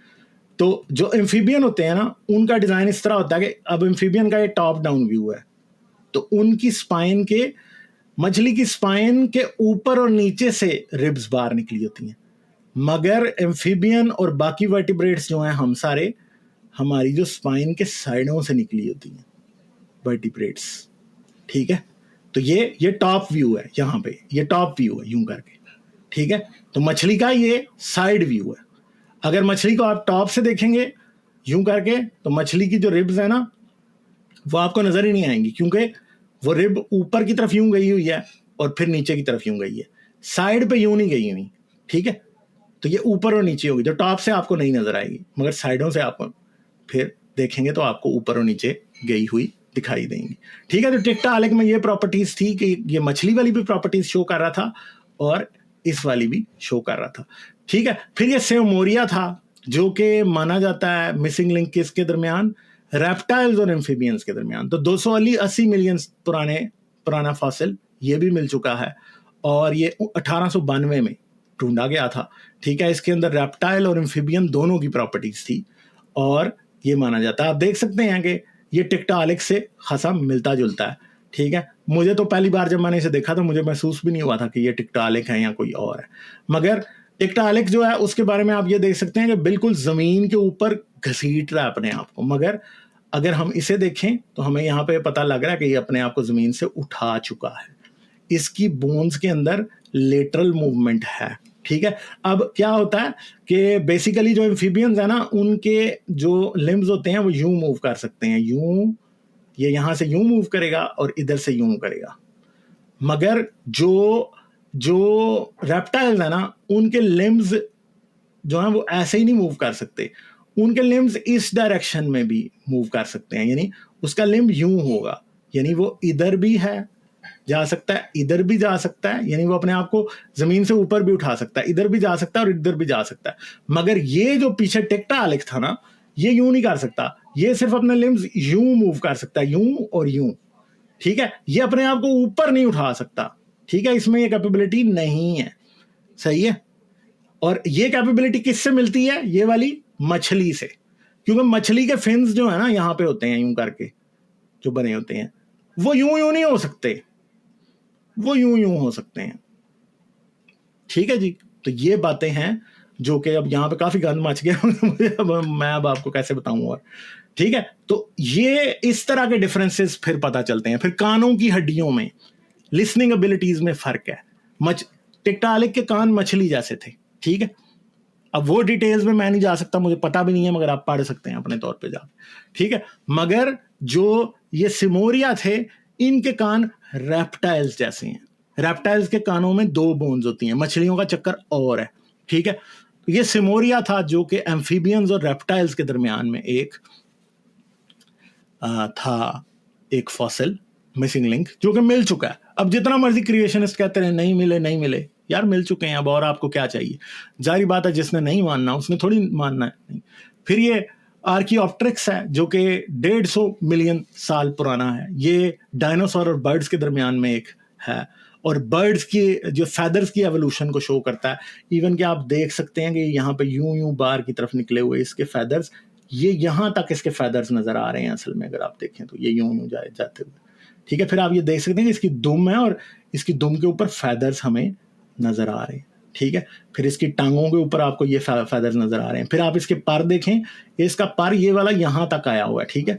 और अगर आप देखें तो ये यूं यूं बाहर की तरफ जाते हुए, ये इसका सारा है, ठीक है। और इसके अंदर एवियन फीचर्स भी थे, जिसके अंदर विश बोन थी, लाइट वेट बोन्स थी इसकी, हॉलो बोन्स। तो ये आप देख सकते हैं कि इसके अंदर, अब बर्ड्स जो है ना उनकी बीक होती है, उनके दांत नहीं होते, ठीक है। और हम ये जानते हैं कि रेप्टाइल्स के और डायनासोर्स के और मैमल्स के दांत होते हैं। तो इसमें ना दांत भी हैं, यहाँ पे आपको छोटा सा दिखाई दे, इसकी बहुत अच्छे इमेजेस जो है ना आर्कियोप्टेरिक्स के मौजूद हैं फॉसिल के, आप जा सकते हैं, आप देख सकते हैं, यहाँ पे इसके दांत भी दिखाई दे रहे हैं यहाँ पे, ठीक है, इस जगह पे, ये आप जाके खुद देख सकते हैं, ठीक है।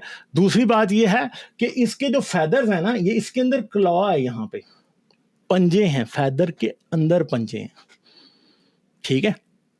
तो ये फैदर के अंदर पंजे हैं, फैदर के अंदर पंजे होने का मतलब है कि ये डायनासोर्स जैसा है, ठीक है। क्लॉड विंग्स हैं, देखें आप। तो ये एक बड़ा ही जबरदस्त इंटरमीडिएट फॉसिल था जिसे मिसिंग लिंक कहा जा सकता है। और इसकी जो टेल थी वो भी बोनी थी रेप्टाइल्स की तरह, ठीक है।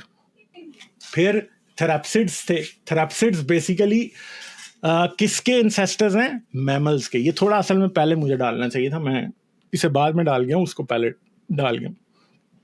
तो थेराप्सिड्स किसके दरमियान में मिसिंग लिंक है? रेप्टाइल्स के और मैमल्स के दरमियान में। थेराप्सिड्स की बहुत सी चीज़ें मैमल से मिलती थी, ख़ासतौर पे जो रेप्टाइल्स और मैमल्स को डिफ्रेंशिएट करने वाली जो एक चीज़ है वो कानों में हड्डियाँ जो होती हैं वो हैं।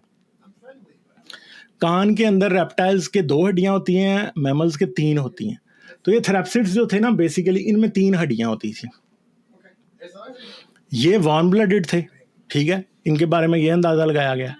दूसरी बात क्या है, इनके अंदर जो मेन चीज़ है वो क्या है कि इनके ये अंडे देते थे, मगर बहुत सी चीज़ें इनकी मैमल्स से मिलती थी।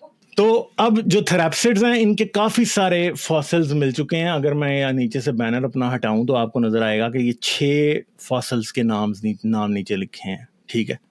ये विकिपीडिया पे है, आप जाके देख सकते हैं इसको, ठीक है, और आपको पता चल जाएगा, ठीक है। तो ये आप देख सकते हैं इनके अंदर मैमल्स और रेप्टाइल्स दोनों वाली कैपेबिलिटीज़ थी, ठीक है। और आज भी इनके क्लोजली लिविंग रिलेटिव्स जिनमें इन जैसी बहुत प्रॉपर्टीज़ हैं आज भी मिलते हैं, ठीक है, जो कि रेप्टिलियन और मेमेलियन दोनों प्रॉपर्टीज़ रखते हैं। तो ये थेराप्सिड्स थे, ये 275 मिलियन साल पुराने थे, यानी 275 मिलियन साल जब अभी डायनासोर्स भी अपने जोबन पे नहीं आए थे, उसी टाइम हमें मैमल्स के एंसेस्टर्स मिल रहे हैं असल में, ठीक है। तो ये चीज़ है। फिर ape to human missing links के बारे में बहुत बातें की गई हैं, ठीक है, तो वो भी हमें पता है कि वो हमें मिलते हैं। जैसे कि हम ये देख सकते हैं कि ये हमारे पास ऑस्ट्रेलोपिथेकस अफ्रीकानस था, अफ्रेंसिस था सबसे पहले, होमो हेबिलिस था, फिर होमो इरेक्टस था, फिर निएंडरथॉल और होमो सेपियंस किससे इवॉल्व हुए थे? होमो इरेक्टस से। ठीक है, तो राइट साइड पे आपको सबसे पहले ऑस्ट्रेलोपिथेकस अफ्रेंसिस नजर आएगा, फिर होमो हेबिलिस, फिर होमो इरेक्टस दिखाई देंगे। फिर आपको हमारे पास कोई तकरीबन 30 के करीब होमिनिड स्पीशीज जो है वो डिस्कवर हो चुके हैं और आए दिन नए नए आ रहे हैं। चाइना से आजकल बहुत ज़्यादा ज़बरदस्त डिस्कवरीज निकल के सामने आ रही हैं, पाकिस्तान को भी कुछ सीखना चाहिए। ठीक है, तो हम ये देख सकते हैं कि ये तकरीबन 4 मिलियन साल की हिस्ट्री है। मैंने जो पीछे एवोल्यूशन पे स्ट्रीम की थी चंद हफ्ते पहले, उसके अंदर मैंने बड़ी डिटेल से ये सारा कुछ बताया था, आप उसको भी जाके ज़रूर देखिएगा, उसका भी मैं लिंक डाल दूंगा। ये सारी स्ट्रीम्स आपस में रिलेटेड हैं, इन सब के लिंक्स मैं डाल दूंगा, आपने क्या करना है उनको जाके ज़रूर देखना है। ठीक है, फिर आगे अगर हम चलें तो हमारे पास ऑस्ट्रेलोपिथेकस अफ्रेंसिस है, जो कि 3 मिलियन साल पहले यानी 32 लाख साल पहले हमें ऑस्ट्रेलोपिथेकस अफ्रेंसिस है, ये लूसी का जो मॉडल है वो बनाया गया है।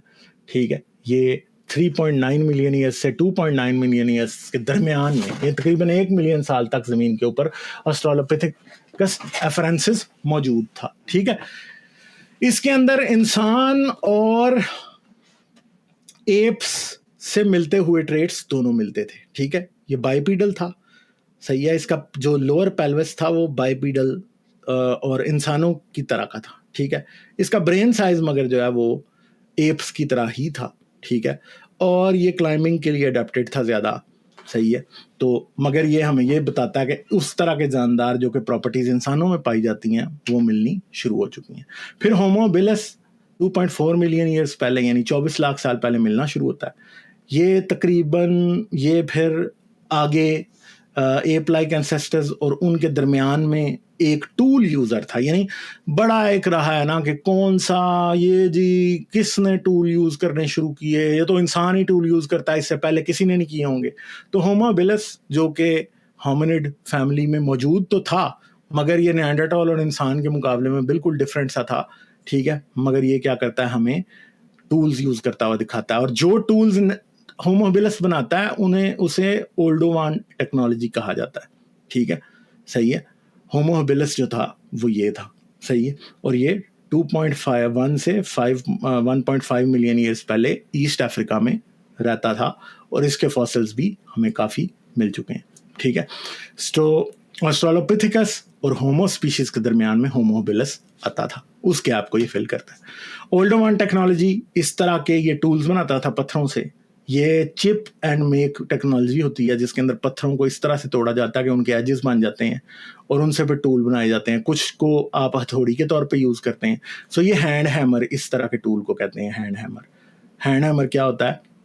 हड्डियाँ तोड़ने के लिए आपने खुद पत्थरों को पत्थरों से तोड़ के इस तरह का बनाया होता है कि फिर वो यूज़ होते हैं। फिर ये अगर आप ये देखें तो ये ब्लेड्स हैं, ठीक है, बने हुए, जिसके अंदर इस एज को इस तरह बनाया गया कि इससे खाल उतारी जा सकती है, इससे कोश काटा जा सकता है।